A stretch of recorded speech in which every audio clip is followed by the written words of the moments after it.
pessoal, bem-vindos a mais um vídeo do nosso curso de Big Data Avançado e Mineração de Dados. Hoje nós veremos a parte 2 da revisão da segunda semana do curso. Vamos lá? Big Data Avançado e Mineração de Dados. Revisão da segunda semana, parte 2. Então, na primeira semana, a gente teve uma introdução, viu os tipos de dados, as bibliotecas NumPy e Pandas. E agora a gente vai trabalhar com o pré-processamento de dados. O que é o pré-processamento de dados? É quando a gente aplica alguma transformação sobre os dados com o objetivo de melhorar o resultado de uma tarefa de mineração de dados em cima desses dados que foram transformados. As principais técnicas de preparação de dados são agregação, amostragem, redução de dimensionalidade, criação de recursos, normalização e discretização. Primeiro veremos a agregação. A agregação é a combinação de vários registros em um único registro. Os conjuntos de dados agregados são menores, consomem menos memória e menos tempo de processamento. E essa técnica de agregação também serve para a gente ter uma visão de mais alto nível dos dados.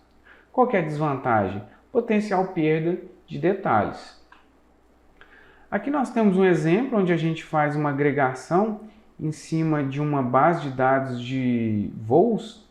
Essa base de dados, originalmente, ela tem o ano, o mês e a quantidade de passageiros, desde 1949 até algumas décadas à frente.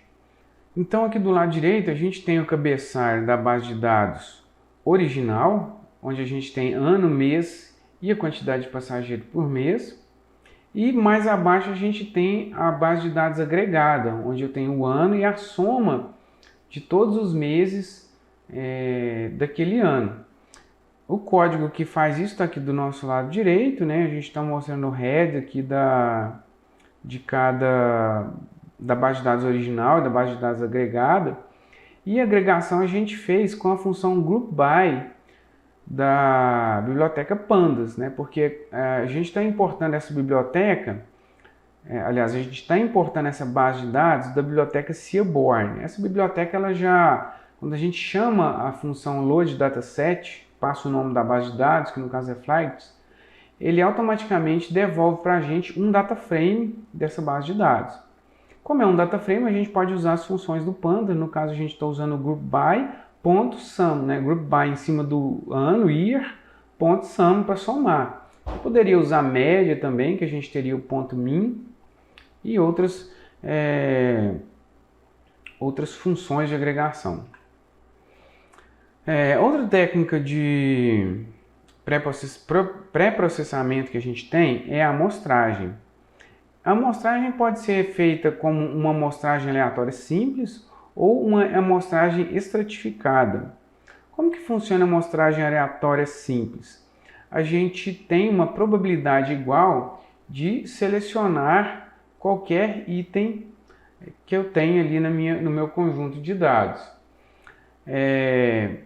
Ela não é indicada para conjuntos com classes desbalanceadas, ou seja, se minha base de dados tem 1000 registros e 500 são de uma classe, 300 de outra classe, 200 de outra classe, essa base de dados está com classes desbalanceadas. Se eu tiver o mesmo número de registro para cada classe, aí está balanceado. Essa amostragem simples ela pode ser feita sem substituição, ou seja, toda vez que eu seleciono um elemento do conjunto original, eu removo ele do conjunto original para não correr o risco de selecioná-lo novamente. E ela pode ser feita com substituição, onde eu seleciono um elemento do meu conjunto de dados original e ele permanece lá, então existe a possibilidade de repetição. E essa amostragem ela é mais indicada quando a gente tem poucos elementos, né? Então eu posso até aumentar o tamanho da base de dados fazendo essa amostragem com substituição. E no caso da amostragem estratificada, a gente traz os objetos de todas as classes da população de forma proporcional. Vamos ver um exemplo aqui com esses 3 tipos de amostragens, né, para a gente entender. Agora a gente está usando aqui a base de dados Penguins que possui informações sobre pinguins, né, da biblioteca Seaborn. A gente importou tanto a biblioteca Seaborn, a função Load Dataset, como a biblioteca Pandas. Na primeira amostragem, né, que é sem substituição, a gente está usando a função Sample e passa o frac igual a 0.1, que é a porcentagem de dados que eu quero, ou seja, 10% dos dados. Depois a gente usa a função value counts do index para a gente mostrar o head dela, para a gente mostrar o resultado que vai ter nessa amostra, a contagem de valores que eu tenho nessa amostra. Depois eu faço uma amostragem com substituição. Agora eu estou usando o parâmetro n, que eu quero informar o número de registros e não a porcentagem dos dados. E eu informo o replace igual a true, para ele fazer com substituição. No caso da amostragem estratificada, não tem uma função pronta lá no Pandas, então o que eu faço? Eu faço uma contagem da classe que eu vou fazer a estratificação, que no caso aqui é species, e crio um novo data frame, que eu estou chamando aqui de amostra, e percorro essa contagem, né? E eu vou lá na base de dados original, filtro pela espécie que eu estou considerando agora e pego uma porcentagem daquela espécie que eu estou considerando agora. Estou pegando 10% de cada espécie, 10% de cada classe. O resultado a gente vê aqui no slide 8, no caso da amostragem sem substituição, ó, ele pegou o 127 uma vez, o 79 uma vez. Na amostragem com substituição, a gente já vê que tem repetições aqui, ó. O 3 pegou 2 vezes. E na amostragem estratificada, a gente tem a contagem das classes na base de dados original, né, que seria 152 do Adele, Gento 124, Chinstrap 68. E na estratificada a gente tem exatamente não, né, porque a gente precisa de um número inteiro aqui, então a gente tem bem próximo dos 10%. 15 para 152, 12 para 124 e 6 para 128. A redução da dimensionalidade a gente usa quando a gente tem um grande número de dimensões ou um grande número de atributos na minha base de dados. Isso pode causar problemas como modelos de baixa precisão, quando a gente treinar um modelo para fazer classificação, alto consumo de memória e tempo de execução. Basicamente, a gente tem duas principais possibilidades de redução de dimensionalidade. A gente tem a projeção de características, quando eu transformo o conjunto de atributos original em um conjunto de atributos menor. E temos também a seleção de características, quando a gente seleciona, dentre todos os atributos que eu tenho no conjunto original, alguns atributos para mim ter um subconjunto menor de atributos. Aqui a gente tem um exemplo de projeção usando a técnica PCA, que é a sigla de Principal Components Attributes. Essa técnica da PCA, né, tem um algoritmo pronto lá na classe sklearn.decomposition, né, na biblioteca sklearn.decomposition. E aqui também eu estou usando o Decision Tree Classifier do módulo sklearn.tree e também estou usando o Make Classification da biblioteca sklearn.datasets. Esse Make Classification, a gente cria um conjunto de dados sintético aqui, fictício, e essa função ela é interessante porque eu passo aqui para ela o número de registros que eu quero, 1000, o número de registros informativos, que seriam 10, registros que realmente vão fazer alguma diferença para a gente classificar, obter a classe desse registro. E o N redundante a gente coloca igual a 10, que são 10 atributos redundantes, que não vão fazer muita diferença para a gente definir a classe do registro. Aqui também a gente está usando o parâmetro random state igual a 42.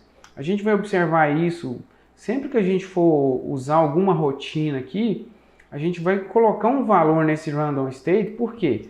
Porque ele usa se eu não passo um random state, ele vai usar ele vai criar, nesse caso aqui do Make Classification, uma base de dados totalmente aleatória. Toda vez que eu rodar o código, eu vou ter um resultado diferente. Então a gente coloca esse random state aqui para ele gerar a mesma base de dados. Aí se você rodar esse mesmo código, você vai ter o mesmo resultado que eu tenho aqui. Depois a gente cria o classificador, né, um objeto árvore, na classe Decision Tree Classifier. Novamente o random state aqui, porque esse classificador ele também usa aleatoriedade. Então a gente coloca para garantir que vai ter o mesmo resultado. Aí eu faço a classificação, né, o treinamento do meu classificador com o método fit. Passo para ele x, que é o conjunto de todos os atributos de todos os registros, e o y, que é a classe de cada registro. Depois eu meço a acurácia aqui com a função score. Em cima faço uma classificação e tem o resultado dessa classificação. A gente vai ver mais detalhes a respeito dessa acurácia mais adiante. Dou um print para mostrar o número de atributos originais, né? Depois pego a acurácia em cima desses dados originais, só para a gente comparar depois o resultado do classificador, tanto na base original quanto na base com o PCA. Aí eu aplico o PCA, né? Crio aqui um objeto PCA, passo o número de componentes, que é o número de atributos que eu quero reduzir para 10 atributos. Chamo o método FitTransform, que vai transformar a base de dados originais, vai me dar uma nova base de dados, um novo X ali só com os 10 atributos. Depois eu rodo o classificador novamente para mim pegar a acurácia de novo e comparar. E aí a gente observa que até ocorre uma coisa interessante. Na base de dados original, aqui no resultado, eu tinha 20 atributos, tive uma acurácia de 0.941, que significa 94% de acerto. Quando eu reduzi com o PCA, aumentou para 95,2%. Né? Esses atributos redundantes, além de não ajudar, eles atrapalham o classificador também. Então, a redução de dimensionalidade ela é bem interessante quando a gente tem muitos atributos. Aqui eu tenho um exemplo com seleção de características. A gente está usando dessa vez a classe SelectKBest do módulo Feature Selection. Novamente eu crio aqui o mesmo conjunto de dados com o Make Classification, rodo o classificador em cima da base de dados originais, depois eu faço a seleção de atributos, passando k igual a 10 aqui por SelectKBest, me dá apenas 10 atributos. Faço o FitTransform para ele me dar a nova base de dados só com os 10 atributos. E aqui também a gente obteve uma melhora, né? 20 atributos originais, 94,1% de acurácia. Depois, a hora que eu passo para 10 atributos, eu aumento para 95,2% de acurácia. Criação de atributos. Na criação de atributos, eu posso ter basicamente 3 possibilidades. Né? As 3 principais são essas aqui. Extração de características, que é quando eu tenho um conjunto original de atributos, eu vou criar um novo conjunto de atributos para me representar esses atributos originais. Por exemplo, quando a gente tem imagens, isso é muito usado. Né? Se eu for pegar todos os pixels da imagem, né, cada pixel sendo um atributo, eu vou ter uma quantidade absurda de atributos. Então eu posso usar um histograma de cores em cima daquela imagem para mim ter uma representação bem menor daquela imagem. Mapeamento de dados para o novo espaço dimensional. Quando é muito usado para remoção de ruídos em padrões periódicos. Né? Por exemplo, quando a gente tem séries temporais que tem algumas oscilações, eu faço uma transformação para ela ficar mais estável. Construção de características. Quando eu vou criar novos atributos. Por exemplo, se a gente está trabalhando com uma base de dados sobre saúde que tem altura e peso, e eu preciso fazer alguma coisa usando esses 2 atributos, se eu criar um atributo de IMC, né, índice de massa corporal, que é um cálculo envolvendo altura e peso, pode ser que me dê um resultado melhor. Normalização. A normalização ela coloca todos os atributos dentro de uma mesma faixa de valores. Pode levar a melhoras no processo de mineração, principalmente quando a gente tem um método de classificação que utiliza distância entre registros, né? Isso pode afetar. Aqui a gente tem um exemplo com normalização. Aqui a gente está usando o K-Neighbors Classifier, que é exatamente um classificador que usa essa informação de distância entre os atributos. A gente está usando aqui a base de dados Wine, disponível aqui é uma base de dados de vinhos, base de dados de vinhos disponível no Sklearn. Carrega a base de dados, né? Carrega o X e o Y aqui, que seriam os atributos e a classe.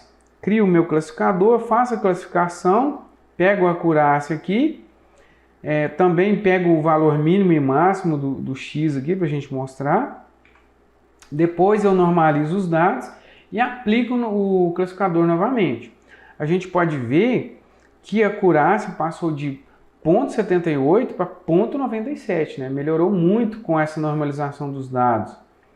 E a gente observa também que eu tinha uma discrepância muito grande entre atributos. Eu tinha atributo que tinha valor de 0,13, enquanto tinha outros atributos que tinham valores de 1.680. Quando eu normalizei, ó, ficou 0,01, 0,17, o mínimo e o máximo. Então, essa distância entre o mínimo e o máximo, ela diminuiu. E isso afetou positivamente o nosso classificador. Discretização é a transformação de atributos contínuos em atributos discretos. Pode melhorar a performance de alguns algoritmos. A gente tem aqui basicamente 3 estratégias, né? Estratégias de intervalos uniformes. Todos os intervalos têm o mesmo tamanho, 0 a 5, 5 a 10, etc. Quantidade de elementos. Eu vou pegando, cada intervalo vai ter no máximo 50 elementos. Isso pode fazer com que eu tenha intervalos, né, com tamanhos diferentes, mas vai ter a mesma quantidade de elementos em cada intervalo. E tem também a estratégia baseada em centroides, que considera médias, né, para representar os intervalos, e aí eu agrupo os elementos em cima dessas médias. Aqui a gente vai ver um exemplo de discretização, usando novamente aquela base de dados de vinho, usando novamente o K-Neighbors, né, também chamado de KNN. E aqui eu estou usando a classe K-Beans Discretizer, né, ou Discretizer, para fazer essa discretização, né? Eu rodo o classificador de novo sem discretizar, depois eu rodo o K-Beans Discretizer, né? Colocando aqui 4 intervalos, e aí a gente também tem uma melhora na acurácia, fazendo a discretização. Que a gente consegue observar que passou de 78,65% para 96,62%. Certo? Então aqui a gente chega no fim da segunda semana, na parte 2 da segunda semana da nossa revisão. Novamente reforçamos as recomendações para que vocês tentem refazer os códigos, tentem resolver os exercícios, revisar o conteúdo e fazer pesquisas complementares para sempre ampliar o conhecimento de vocês. A gente se encontra no próximo vídeo. Bons estudos para vocês!